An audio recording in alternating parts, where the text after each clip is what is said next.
Os riscos eles podem ser quantitativos e qualitativos. Veremos isso nos próximos slides. O risco quantitativo ele é baseado no impacto, ou seja, é um risco do qual a gente consegue medir, calcular. Podemos medir a perda financeira, por exemplo. Então, isso é um risco quantitativo.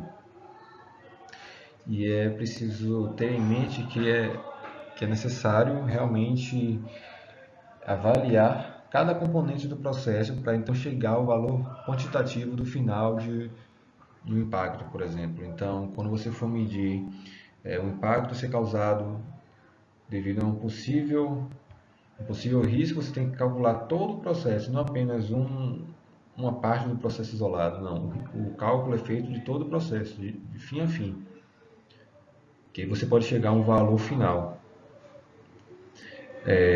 Uma coisa que eu quero destacar é que sempre que tiver nos slides esse ícone aqui, o ícone exame com desenho de um lápis, é porque é um assunto muito importante para a prova. Um assunto que certamente irá ser cobrado na prova.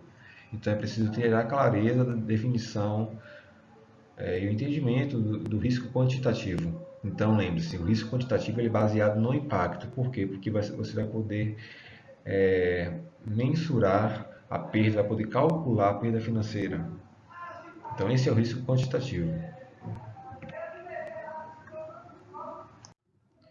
Já o risco qualitativo, ele é baseado em situações, cenários, sentimentos, reputação, ou seja, é algo mais difícil de ser calculado.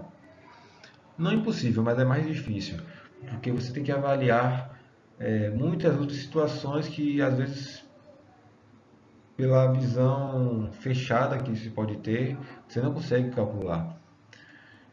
Por exemplo, você calcular a quantidade de horas que ficou parado o site da empresa, você consegue calcular isso, né? A quantidade de horas. E a partir disso você consegue calcular a quantidade de clientes afetados, você consegue calcular, por exemplo, a quantidade de vendas que foram perdidas em um site. Então, isso seria um cálculo quantitativo.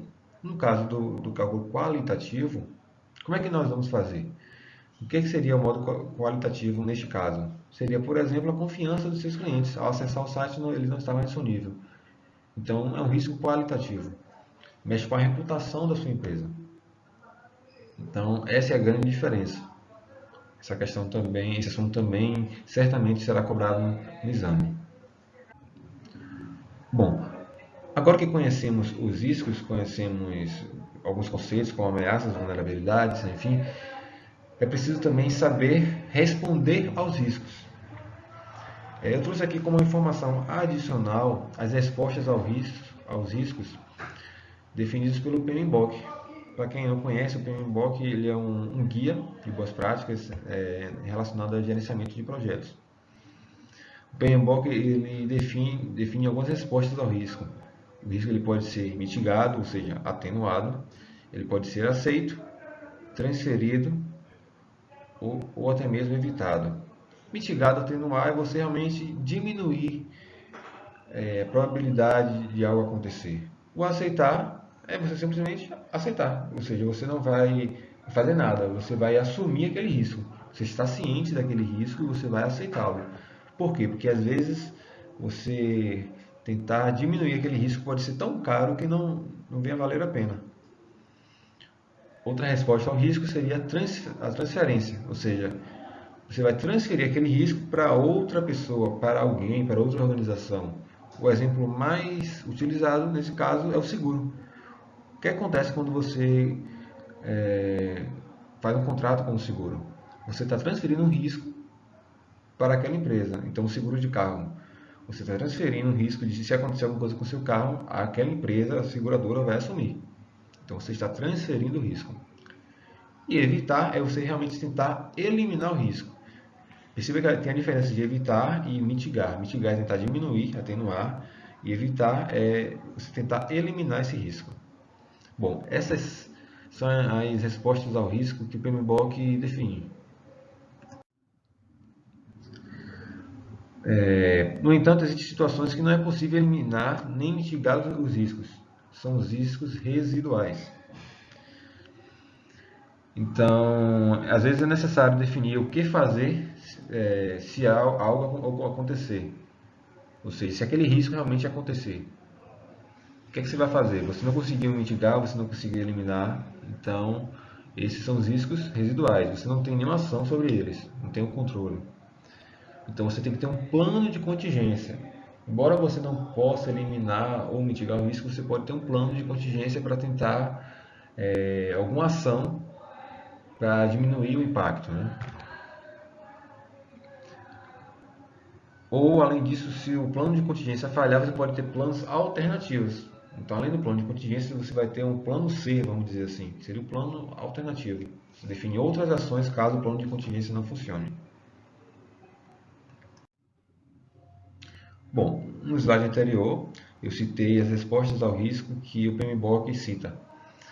No entanto, a ISO 27002 ele detalha um pouco mais as possibilidades das respostas aos riscos. Então, trazendo novamente a definição aí do que seria a resposta ao risco, seria atenuar a chance de um evento acontecer e diminuir as consequências negativas. Então, a gente quer realmente tentar diminuir com que aquele risco aconteça e, se acontecer, diminuir as consequências negativas que vêm daquele risco. Então, as respostas são redução, prevenção, detecção, repressão, correção, seguros e aceitação. Novamente aí, é um assunto, um tópico que certamente cairá no exame, como eu coloquei esse ícone aí representando. Então, a redução ela busca reduzir as ameaças. A prevenção ela busca prevenir os incidentes. A detecção detectar os incidentes. Certo? Então, falando novamente os três, a redução ele vai tentar reduzir, prevenção vai tentar agir, vai tentar prevenir, tentar agir previamente para evitar realmente o incidente. A detecção ele só vai detectar, não vai fazer nada, vamos dizer assim. As repressivas ele tenta interromper consequências dos incidentes, ou seja, já aconteceu, aí você tenta interromper as consequências. A corretiva você tenta recuperar danos causados pelo incidente, ou seja, já aconteceu e agora você quer se recuperar. Tem a aceitação, ou seja, você vai aceitar o risco, você vai assumir o risco que você já conhece. E tem o seguro, que é a transferência do risco, como eu citei no exemplo anterior. Por exemplo, o seguro de um carro, o seguro de uma casa, seria a transferência de um risco. Então, certamente esses tópicos irão cair na prova. Vamos falar agora sobre os tipos de ameaças. As ameaças elas podem ser humanas e não humanas. Vamos ver com detalhes no próximo slide. O que seria uma ameaça humana? A ameaça humana está relacionado à ameaça, pode ser externa ou interna, certo? Então tem relação realmente com o ser humano. O próprio nome já deixa claro isso. Então, por exemplo, a ameaça externa, um hacker tentando invadir a rede de sua empresa. É uma pessoa, um ser humano, tentando acessar a sua rede. A ameaça interna seria também uma pessoa, um ser humano, nesse caso, né? Uma pessoa, mas como é interno, seria um funcionário, um terceirizado, não sei, um fornecedor que está lá dentro da sua empresa. Então, isso seria uma ameaça interna. A externa seria o hacker, porque ele não pertence à empresa, ele não está dentro ali da empresa. Né? Ele vai estar agindo de fora da empresa, seria uma ameaça externa. Além disso, temos a engenharia social. Mas o que é a engenharia social? Engenharia social nada mais é do que tentar convencer alguém a fazer algo. Então, às vezes, pessoas tentam induzir uma pessoa a agir de uma forma sem que ela perceba. Por exemplo, a pessoa faz uma ligação ou manda um e-mail pedindo dados bancários de uma pessoa e consegue convencê-la a entregar os dados. Isso seria a engenharia social. As ameaças humanas ela pode ser intencional ou não intencional. Como, por exemplo, intencional. Um colaborador de sua empresa, uma ameaça interna, ele criou um script, uma espécie de software, vamos dizer assim, né, para que seja executado e apague os dados de algum computador. Algo bem simples, né? Então isso foi intencional. No entanto, se ele apagou os dados de um computador, do servidor, sem intenção, foi uma falha dele, um erro que aconteceu, não foi intencional. Então isso é uma ameaça, mas até difícil de prever, mas não foi intencional. Então você tem que ter medidas para estar aplicando para tentar evitar isso. Existem algumas medidas técnicas, mas não vamos entrar nesse assunto agora. Mais à frente iremos falar sobre isso. Existem também as ameaças não humanas, como, por exemplo, influências externas, fenômenos da natureza, então relâmpagos, incêndios, inundação, tempestades, catástrofes. Lembra aquele exemplo que eu falei anteriormente sobre a inundação no data center? Aquilo é uma ameaça não humana relacionada a fenômenos da natureza. Então não é nada muito difícil. Então tem aí essa clareza da diferença da ameaça humana, não humana, interna, externa, influências externas da natureza e assim por diante. Falaremos agora sobre os tipos de danos. Os danos eles podem ser danos diretos ou indiretos. Danos diretos têm uma consequência direta para o negócio. Lembrando, sempre quando falamos aqui, relacionado ao negócio. A segurança da informação tem que pensar no negócio. Então, danos diretos é quando a consequência é direta para o negócio. Exemplo, um roubo de informação. Já os danos indiretos é realmente uma consequência indireta, como por exemplo a perda de informação. Indiretamente pode afetar a sua empresa, caso não seja informação, algo que venha sair na mídia, venha ser divulgado. Você pode realmente correr um risco de perder alguma informação importante que você iria precisar para estar fazendo um projeto lá na frente, não sei. Então, esse é um dano indireto. Além disso, temos aí a sigla ALE em inglês, né? Annual Loss Expectation, que fala sobre a quantidade de danos que pode resultar num incidente no período de um ano em termos monetários. Ou seja, dentro de um ano, eu vou calcular o que é que foi perdido em termos monetários, ou seja, dinheiro. Então, por exemplo, eu perdi 5 notebooks em um ano na minha empresa.